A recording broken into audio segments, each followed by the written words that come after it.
நிறைய சாதனை பெண்களை பார்த்துக்கிட்டு இருக்கோம். அவங்களுடைய வளர்ச்சி கதை, நெகிழ்ச்சியான கதைகளை பார்த்துக்கிட்டு இருக்கோம்.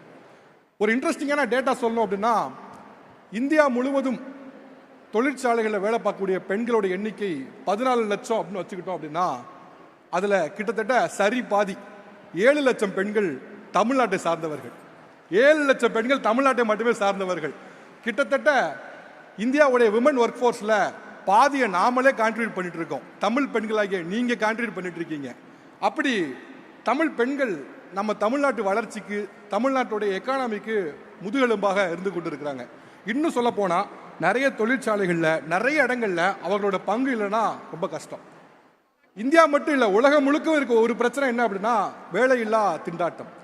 அப்படி ஒரு திண்டாட்டம் தமிழ்நாட்டில் இருக்கக்கூடாது என்பதற்காகவே நிறைய திட்டங்கள் தமிழக அரசு வகுத்திருக்கு. அப்படி தலை நிமிர்ந்து நிற்கிறார்கள் நம் தமிழ் பெண்கள். இங்க இருக்கிற மக்கள், குறிப்பா பெண்கள் சேஃப் அண்ட் செக்யூரா இருக்கிறதுக்கான காரணமான நம்ம தமிழ்நாடு அரசுக்கும் மிக மிக மிக நன்றி.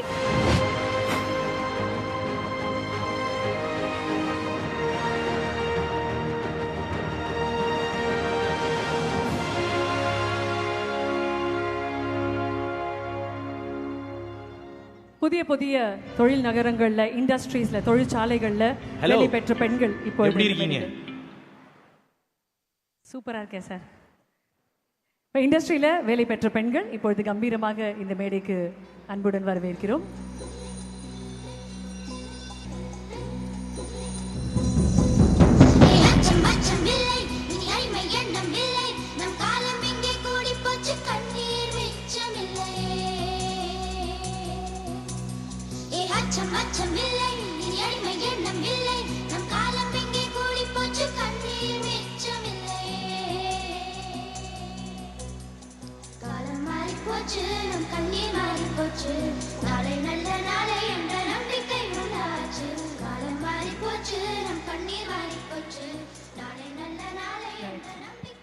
எல்லாரும் வெரி வார்ம் வெல்கம் இந்த மேடைக்கு. முதல்ல பார்கவி உங்ககிட்ட இருந்து ஆரம்பிக்க போறேன். பார்கவி சொல்லுங்க. வணக்கம், என் பேர் பார்கவி.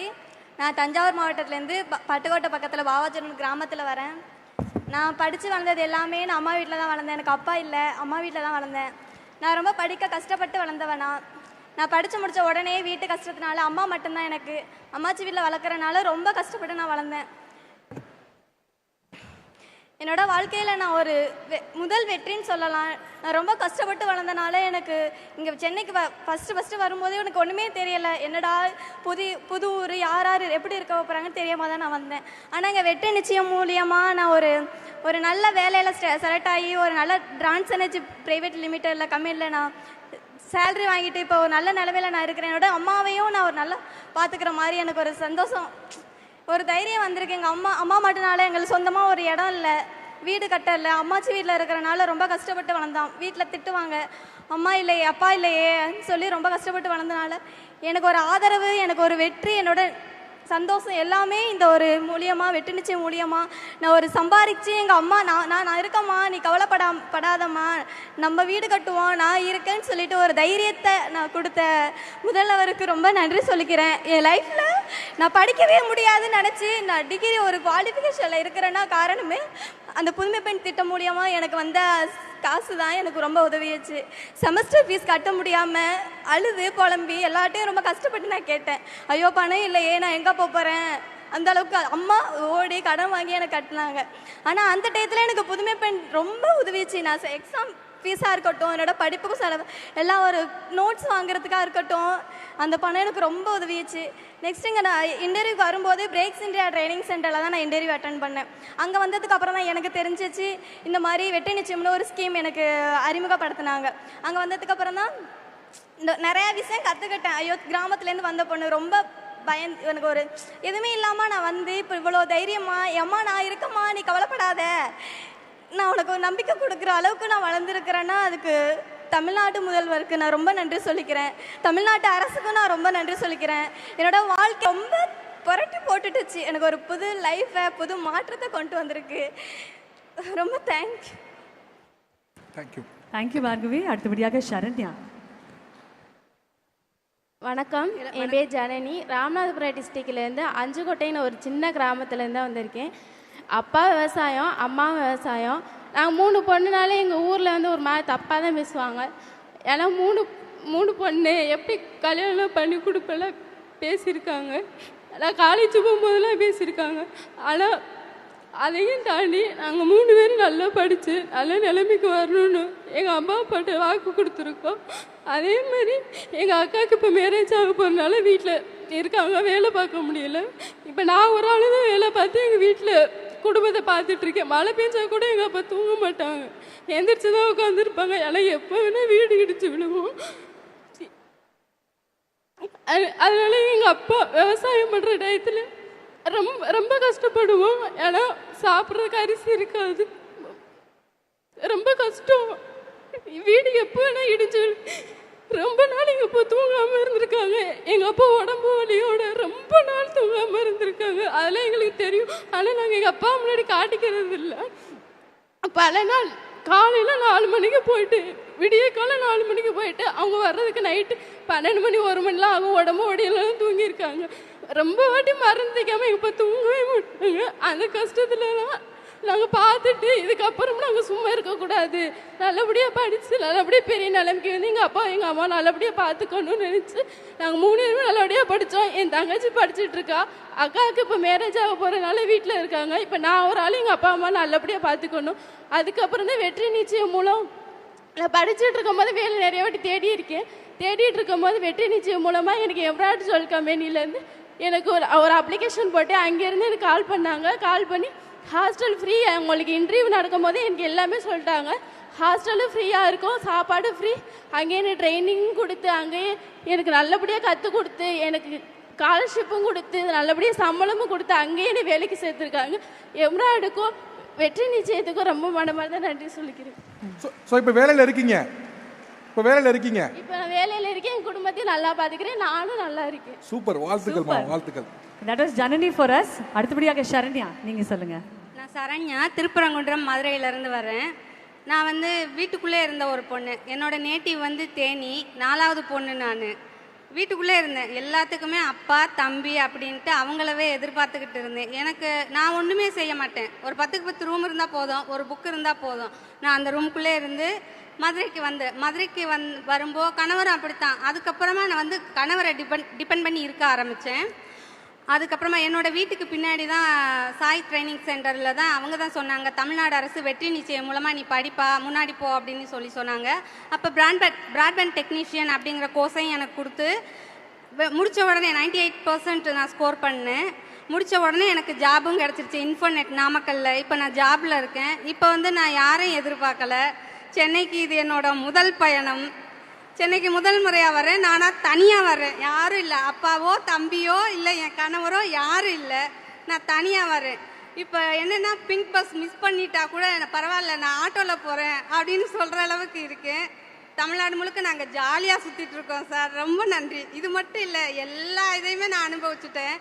பிகாஸ் நான் வந்து டெலிவரி கொண்டு நான் வெளியில் போக மாட்டேன் அப்படிங்கிறனால இப்போ வந்து ஆரம்ப சுகாதார நிலையம் எல்லாம் பக்கத்துலேயே இருக்குது, ஏரியாக்குள்ளே இருக்குது. நானாக போனேன் அப்படிங்கும்போது அதையும் நான் யூஸ் பண்ணிக்கிட்டேன். டாக்டர்ஸ் எல்லாம் அவ்வளோ அழகாக கவனிச்சாங்க என்ன. எல்லாமே நான் தமிழ்நாடு 2 டெலிவரியுமே நான் தமிழ்நாடு அரசாங்கத்தில் தான்.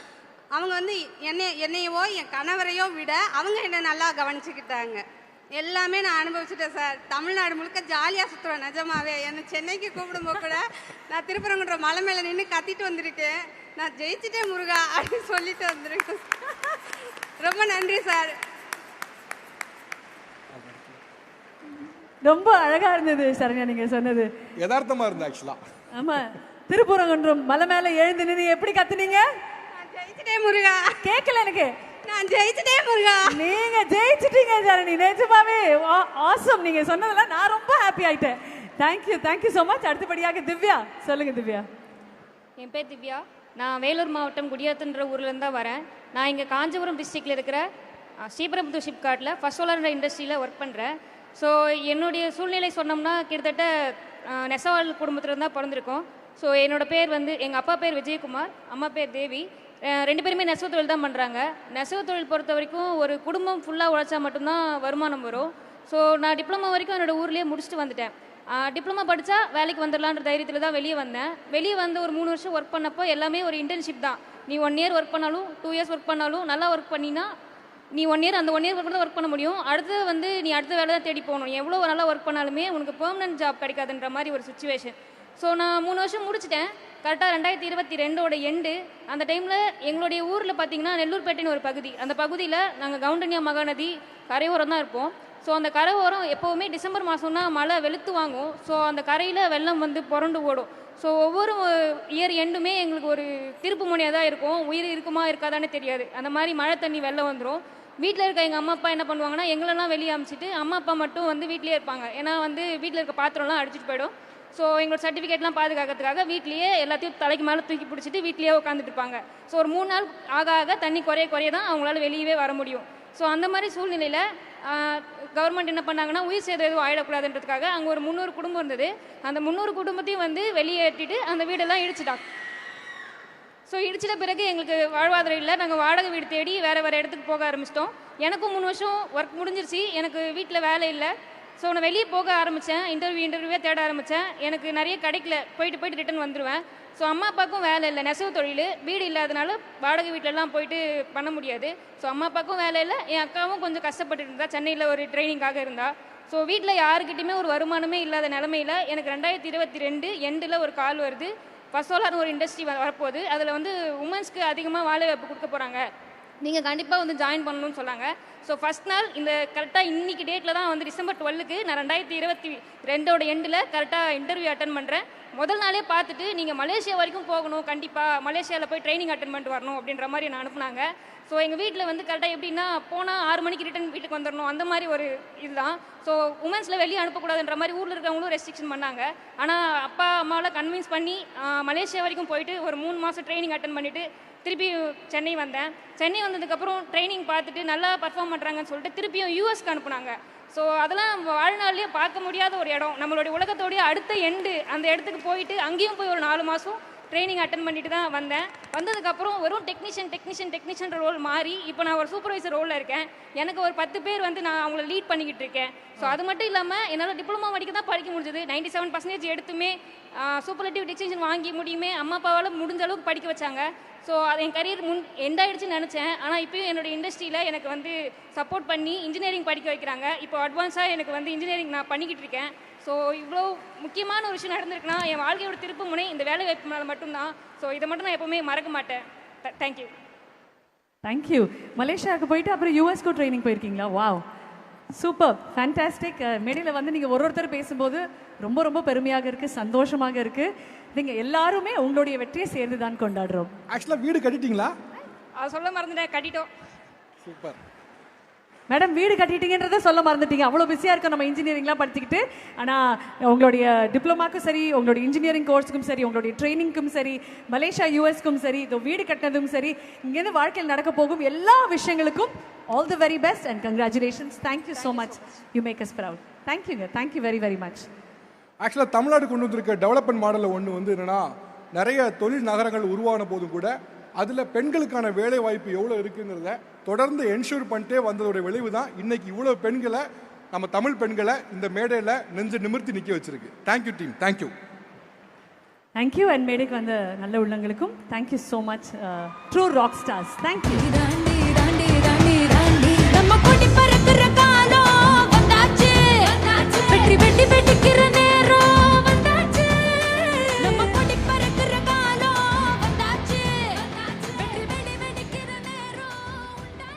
உடனுக்குடன் செய்திகளை தெரிந்து கொள்ள சன் நியூஸ் பெல் ஐகானை கிளிக் பண்ணுங்க.